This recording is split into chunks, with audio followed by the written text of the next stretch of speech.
এবার দই একটু দিয়ে দিলাম। বিরিয়ানিটা বানাচ্ছি তো ঘরোয়া স্টাইলের মতন আপনারাও বানাবেন বর্ষার সময়, খেতে মজা পাবেন।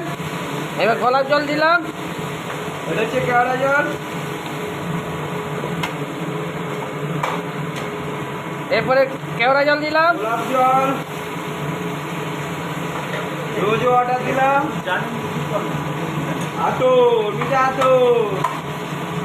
আমি করে খেয়েছি।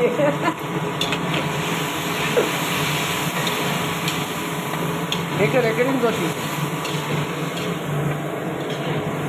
কালারটা খুব বিউটিফুল হয়েছে। কালারটা নাইস, পুরো কালারটা দেখুন, নাইস, বিউটিফুল, ওয়ান্ডারফুল। মানে এত কথা বলিস কেন?